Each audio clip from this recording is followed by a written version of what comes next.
Viewers, اس video میں ہم آپ کو بتائیں گے کہ یورپ میں انسانی چڑیا گھر اور یورپ کا بھیانک ماضی۔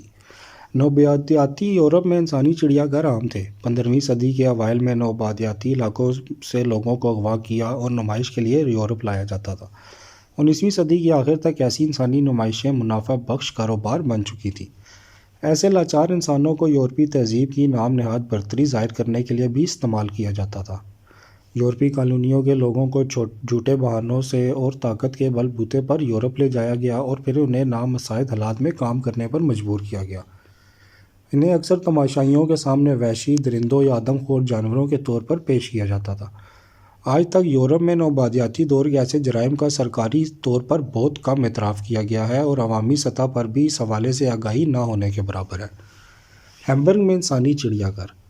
سن 1874 میں ہیمبرگ کے تاجر کارل ہاگن بیک چڑیا گھروں میں جانوروں کے ساتھ ساتھ انسانوں کی نمائش کرنے والے اولین یورپی تاجروں میں سے ایک تھے، اور جلد ہی یہ بزنس مین ایک کامیاب ایتھنوگرافی شو مین بن گیا۔ اس تاجر کی ہاگن بیک کمپنی آج بھی اسی نام سے موجود ہے اور ہیمبرگ میں مرکزی چڑیا گھر چلاتی ہے۔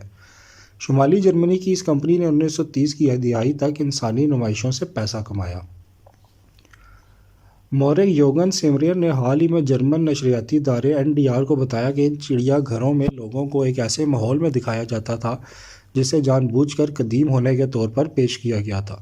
دوسری جانب کارل کے پڑپوتے کلازو ہاگن بیک نے ایسی نمائشوں کو بے ضرر ثابت کرنے کے لیے کہا یہ اس وقت کی ایک آرٹ فارم تھی۔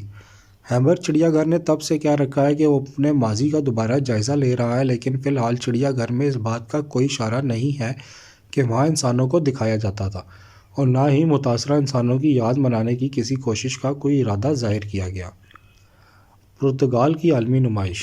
ایک اور بڑی یورپی نوآبادیاتی طاقت پرتگال کے دارالحکومت لزبن میں سن 1940 کو ہونے والی عالمی نمائش کے دوران انسانوں کو بھی دکھایا گیا۔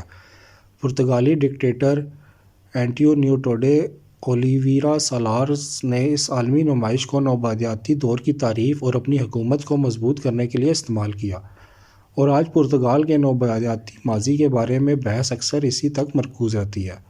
لزبن یونیورسٹی کی مورخ ایلسا پیرالٹا کا خیال ہے کہ یہ ناکافی ہے۔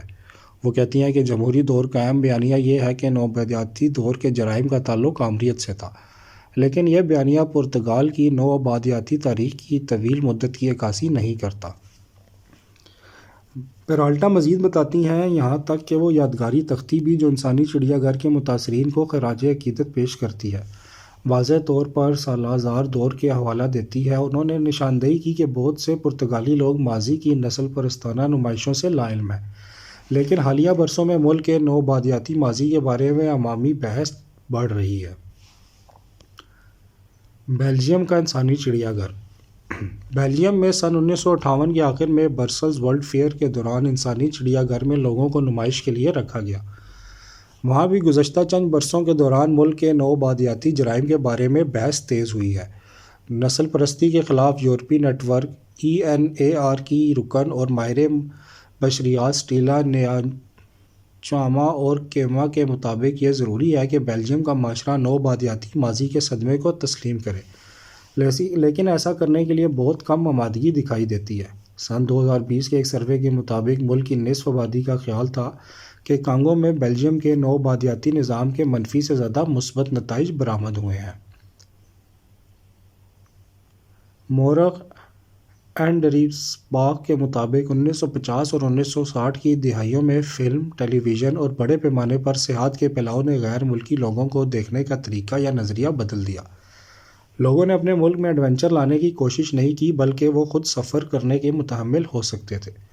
بیلجیم نے اپنے نوآبادیاتی جرائم پر آج تک معافی نہیں مانگی ہے۔ سٹیلا نیانچاما کا کہتی ہیں لوگ اس گفتگو میں شامل نہیں ہونا چاہتے کیونکہ اس سے پنڈورا باکس کھل جائے گا۔